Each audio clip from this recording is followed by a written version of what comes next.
Hello everyone, Andrew here, and welcome back to Donkey Kong Country 2, the Lost Levels, where last time we finished off World 2 with Dixie Kong doing a clean sweep of that, just as Diddy did with World 1. And today we're going to find out if that kind of, rotation of Dixie and then Diddy, each completely clearing worlds, will continue as we start World 3, which is Krem Quay. Of course, we have found everything in World 1 now, and I believe we have also found everything in World 2, just that exclamation mark is for some reason not showing up. We will keep our eye on that. But yeah, Krem Quay, World 3, for some reason the main map names are not changed, but here we have Verdant Morass. Not entirely sure what that's supposed to mean. Hopefully it's not a bad word. The first bad word to ever appear in one of my videos is in, Donkey Kong Country Let's Play. But yeah, so World 3 is usually kind of the mossy, swampy, marshy, whatever you define these kinds of levels as. And yeah, this one is obviously still following that kind of formula, but hopefully, as you'll see, it's a pretty interesting level. We have the sinking heads here. I believe those were only used in like one of the swamp levels in the original game. Also, a kind of weird structure going on here. This is clearly like, it's the graphics that are appearing underneath the kind of bridge that we're standing on right now, but repurposed as a background. That's kind of weird. I mean, it doesn't actually look too bad. I think we can maybe find a way to go on top of it or something like that. Although the camera does not wish us to go any further, so now we got to be careful as we jump back down here. Like, did that zinger despawn or just kind of teleported? Zingers all over the place. I think we actually need to get on top of that kind of structure from the other side, so that's what we're going to try to do. Hopefully this guy doesn't come back and do exactly what he just did. And I think we actually need to... something like that. There we go. We have the bonus barrel, but for some reason there was an invisible wall stopping us from accessing it from the other side. Got to it anyway though, so I guess I won't complain. And we're getting Squitter after all of that. Does Squitter ever appear in one of these swamp levels? I do not believe that Squitter does. You get like Randy in the first one. And yeah, I mean, I don't know if there was really too many animal buddies going on in the swamp levels. I think you actually get Squawks in one of them as well, or I could be now mistaking that with the one that we just did last time. I don't know, but I cannot see where I'm falling down to. That's all we needed to do to get bonus coin number 25. So it's interesting. One of the reasons that the bonus game dropped us to kind of that strange area that we had noticed earlier. One of the reasons that I definitely try... oh, and there goes Squitter. It was fun while it lasted. And there goes Dixie. It was also fun while it lasted. Though this is, of course, one of the worlds where we're trying to beat everything with Diddy anyway. Man, just losing everything here. Those guys, it's interesting because when enemies go off screen, sometimes they kind of like despawn really easily, but it seems like the guys inside of the barrels just... no matter how far away you get from them, the game will remember that they are supposed to be coming after you and destroying you. So I'm not sure how I feel about that. Man, I kind of panicked when I saw the zinger. So one of the things that I like about not recording like all of my Let's Plays at once, I know some people probably just sit down and they record like, I don't know, their entire like 20-part Let's Play in like a day. But then I don't really, then I wouldn't be able to respond to comments or kind of look at the feedback that I'm getting after each video and either react to it or, build upon it and such. So I usually like to not record any more than 3 videos at a time. I usually stop with 2. And some of the comments that I have gotten since, uploading my last videos, two that are kind of funny in particular. One is that I am too easily amazed by how secrets are hidden. Especially in my original Donkey Kong Country 2 Let's Play, I would go on about, oh my gosh, things are, that was so well hidden, and then the person's like, no it's not, you are way too easily impressed. So that's kind of one comment that I got. And the second one is that I play through levels too quickly, which is something that I never really noticed or thought about. I mean, I kind of, I guess, just play them at the speed that I'm used to playing Donkey Kong, not just Donkey Kong Country, but like any platforming game. Like if it was, like a Mario game, I'd be playing it at the pretty much same speed. So I thought that those were really interesting comments. Things that I had not thought of. I wonder, yeah, we could probably go up there if we had another Kong. Although now there's a whole bunch of stuff going on above us without really any way to access it. Like there is that treasure chest. Can I make it to this? Yes, I can. And we can hopefully then jump back to the right. Man, there are just TNT guys everywhere. Ugh, okay, wow. And hopefully this will be the cannonball that we need for the cannon. Yeah, I like that there was kind of a puzzle to be solved here. Good thing I didn't fall down though, as I'm not sure if I would have been able to get back up there if I had lost, or because I didn't have Dixie with me. Oh, and here, yeah, I think these are the first appearance of the hot air balloons in this game, which is interesting because of course the level in World 2, which they are mainly used in, I don't think they appeared at all. Instead, we used the purple squawks in that level, which kind of mirrors the effect that you get from the hot air balloons, where they only float downwards, just as the purple squawks does. Except with purple squawks, instead of using the kind of heat rising up from the ground to get more height, we were using the arrow barrels, and that was actually pretty neat. I thought that, that was a really creative level, and definitely one of those, reuses or repurposing of assets from the first game. In a unique way. Okay, well, there's the DK coin. Okay, I do not want any of that. There was that area back near the midway point where it looked like we could throw the Kongs upward. I believe that is right here. It's funny how the midway point comes back after entering a bonus game or such. I guess we could, okay, so there's a whole bunch of items up here that we could get. Oh, and even an invisible green balloon. I guess I'll take that. I'm not sure how you're supposed to find that. I mean, I guess if you were just kind of using Squitter to go across the top of the level. Squitter is almost kind of like the cape, in a way, from Super Mario World, where if you have him and you don't lose him instantly, like I typically do, you can use him to just, like, kind of go across the entire top of the level without having to interact with anything, but, yeah, I messed that one up.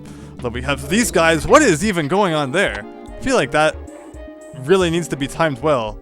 Or perhaps we should switch to Dixie. We did find all of the items in this level, though. And yeah, despite the fact that, I mean, I guess I do want to beat this level with Diddy if we're going to be continuing our kind of... You see, that guy went way off screen, and it feels like if any other enemy goes off screen, they either despawn or reset to their original location, but not those guys. It's really interesting. But yeah, we want Diddy to beat this level. So if anything, we should probably actually be using Dixie then to make sure that Diddy does not get destroyed. Again, that's just kind of a for fun thing that we're doing. Like, if we get to the end of the level and we just have Dixie, I'm not going to be like, okay, so this is that spot with the really awkward bounce. Yeah, not sure, like, wow, that felt awkward even doing it with Dixie's floating ability. Not sure entirely what they were expecting there. Whoa, okay, so there we go. Meat Shield Dixie is now gone. I do not like these guys who shoot cannonballs, no matter which direction they're shooting, whether, to the side or downwards. I just hate dealing with them. Also, we have a thing up there, but there's no more items to find in this level, so hopefully we're not actually missing anything that matters. We also have a treasure chest here. Can we throw it at you? Yes! Although, unfortunately, he was not floating over top of the kind of, platform, so we lost everything! Okay! Whoa, okay, I'm guessing this is for this. To get that extra height to get the target. That's neat. This is really the only Donkey Kong Country game that did anything like that, where it matters how you hit the ending, which kind of reminds you of, like, the gold tape or the flagpole from Super Mario Brothers.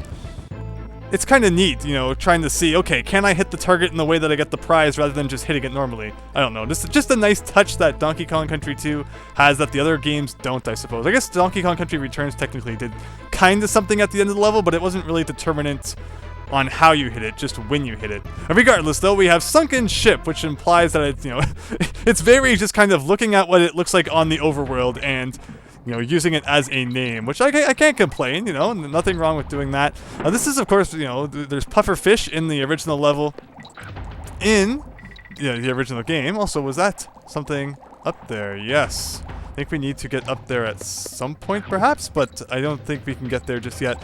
But yeah, this is originally Glimmer's Galleon, where the lights are out, and all you have is that light on top of the fish to kind of lead you around. I'm not sure why they wouldn't utilize that kind of asset, considering it already exists in the game. Because I will admit that, I mean, it was a couple of videos ago, it wasn't actually the last part, I mentioned that if there's one thing in this game that definitely is a little lacking, it's the water levels. Where again, it's very difficult to make a water level. And the thing about Donkey Kong Country water levels is that in order to kind of eliminate that threat of being rather... Whoa! Hey, that guy's just not having none of that. Also, it totally looks like you should be able to go through there. And thankfully, On Guard is kind of like Yoshi, as even if he goes off screen, he doesn't disappear. The only reason we usually lose animal buddies is because they go down holes, but thankfully, we don't have to worry about that kind of thing in an underwater level. Totally had a train of thought, though. Totally got ruined. Totally not anything new.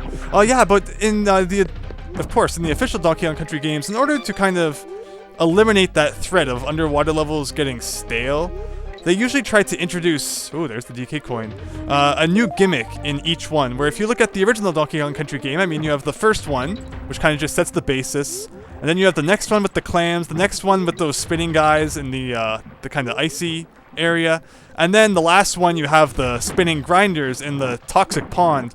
Oh, that guy is just, the palette did not load correctly at all. And then, of course, in the second Donkey Kong Country, you have, again, the first water level, which is kind of sets the basis for things. The second one has that lava, which turns to water when you jump on the seals effect. And then the third one has the darkness effect going on, which also, with also a couple of later levels in Donkey Kong Country 2 also revolve around water, like some of the ice levels, but not necessarily, it's not their main feature. Also, I feel like, yeah, but the hack creator here definitely felt like water levels equal mazes. And all 3 water levels are going to revolve around that gimmick, whether anybody likes it or not. And I can't say that's a bad gimmick for water levels to have, because, I mean, the fact that you have that 4-directional movement definitely makes water levels, work well with that. I just feel like I'm missing a secret for some reason. I feel like this is one level we're probably going to have to come back and get that, get a bonus game in. Unless maybe I haven't missed it, I don't know. It's kind of a really open-ended level. That's just kind of Andrew's analysis on underwater levels in video games. Is if you look at underwater levels in official video games, it's usually they try to introduce a new gimmick in each one so that they don't all feel the same. I mean, I guess that really applies to any level in any video game, underwater or not.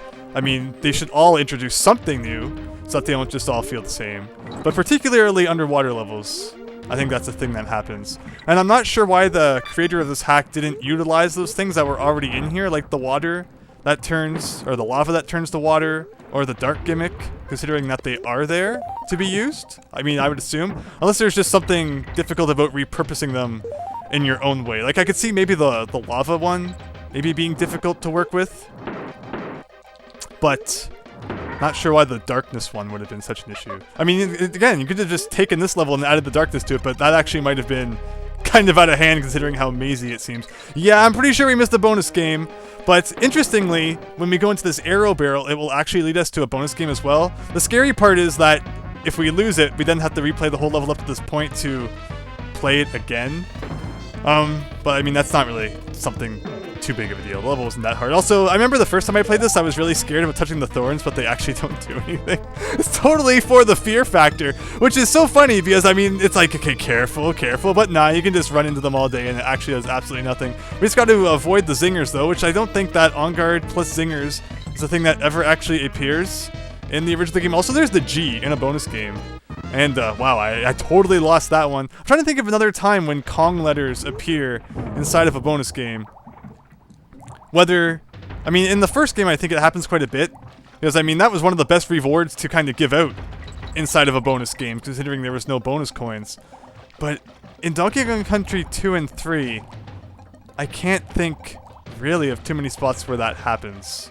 Sometimes there's like a coin thrown around or something like that. But yeah, I earlier was mentioning how someone thought that I was too easily impressed by where things were hidden. And one of those in particular is the DK coin that's hidden inside a bonus game, inside the second level of World 2, which I believe is Canon's claim.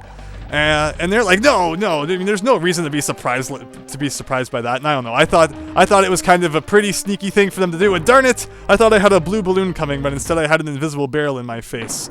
And that leads to here. Okay, so we're gonna beat the level with Diddy. I would like that extra life since we again didn't stock up before coming to World 3. And it's not like we can go back to other worlds at this point as we have not unlocked Funky, although we might actually be doing that right now. Not that we're really that short for lives, but I think we do have some difficult levels coming up, so, the more lives, the better at this point. But yeah, we get Wrinkly Kong and Funky Kong, but that was a terrible level for bonus games. We lost the one that we found, and I think we're still missing one more, so we're going to have a look for those, and I'll cut back when we locate them.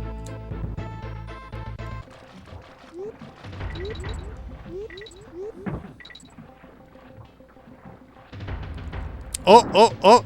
Okay, I think this is it. I think yeah, that's the floor you're supposed to go through, and you can just barely see the banana down there before it scrolls up.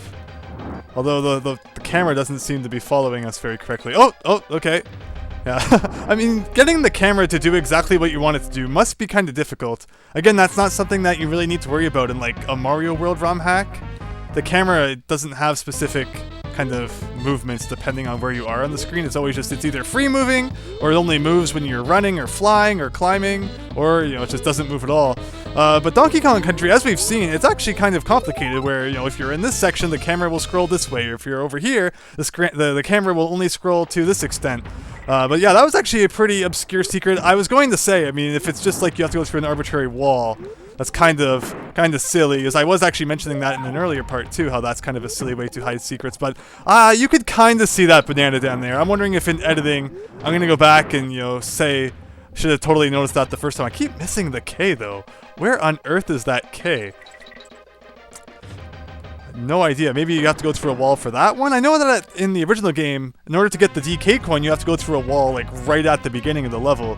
DK coins have typically not been too difficult to find in the water levels in this game. So you just like, you know, turn down a secret way. So here's the question though, can we actually kill a Zinger with On Guard? Yes, we can. The yellow ones are totally killable with On Guard, which is something that you would never normally see in the original game. So that's kind of interesting. Although we do need to be more careful up here. This is where I died last time. Also the G there, let's see, I guess there's no point in getting it since we didn't get the K. Alright, oh, okay, we are actually running out of time here.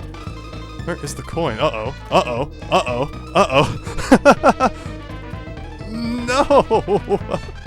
Too busy fooling around. Okay, well we got one of the bonus games. And again, unfortunately we cannot retry that one. But this, I think, actually gives us an opportunity to get that blue balloon that we missed last time. I guess we just need to avoid that kind of invisible barrel that pops out of nowhere. Let's see if we can do that. And then we're going to have to do one more playthrough to get that bonus barrel. So can we go under it? Yes, we can. There you go. Blue balloon. Again, something that's kind of underutilized in the original game, so it's neat to always see it used more in ROM hacks and such, just like the 3-up moon. Totally also mentioned that earlier, but it's a cool point, so I totally don't mind mentioning it again. Getting those bananas, and this time Dixie beat the level. We need to run through it one more time, so I'll see you in a second. Alright, here we go again. So we need to be cautious, but not too cautious. However that, you know, whatever that means. However you work that one out. You do get 40 seconds though, so it's not like, you know, it's under-timed. It does give you a decent amount of time to get there. This red Zinger though always bothers me. I think there's probably, you know, better routes than, you know, some are better than others, where some probably have Zingers, some don't. So we just gotta keep swimming. Again, don't have to worry about the walls. That would really kind of make things difficult. We can destroy that guy. This guy, we just kind of need to... Whoa, whoa, whoa! I didn't press the button. On Guard was kind of just too close, and then ran into that guy. Wow, I'm just not having any luck with that bonus game. One more time. Oh, and we get to start from the midway point because I start selected, of course, although we don't get On Guard, but, kind of totally forgot that would be a thing. It's also, it's interesting. I don't believe that if you hit a midway point, save, and then turn the game off, it will remember that you were at that midway point. Although, I really like that Super Mario World actually does that. Where it's smart enough to know that if you get a midway point in the level and then save, and then, you know, start your game up again, that you will actually still start from the midway point if you hit it, and it will remember that for each individual level, I believe, which is really, really nice.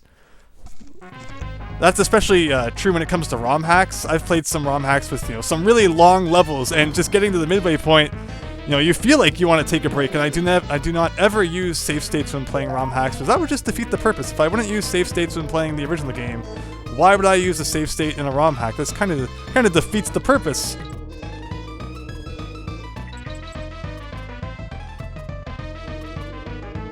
But let's see here. So let's not run into that guy this time.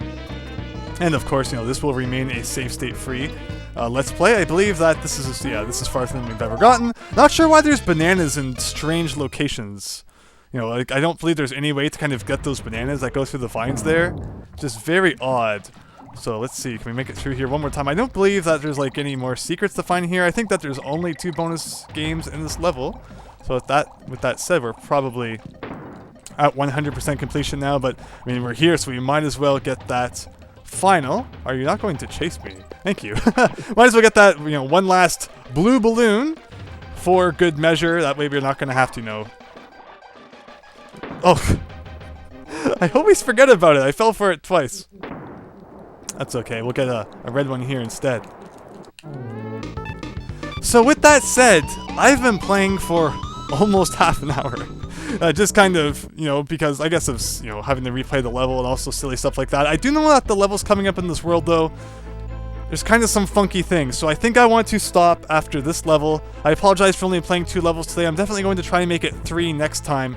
Yeah, but from here on out, with level lengths, you know, changing and shenanigans going down, there's no guarantee, I guess, just how many levels there's going to be per video. But hopefully, you still enjoyed, and I hope to see you next time when we take on some more crazy things and see even more changes compared to the original game. So thank you, and before we go, we might as well save.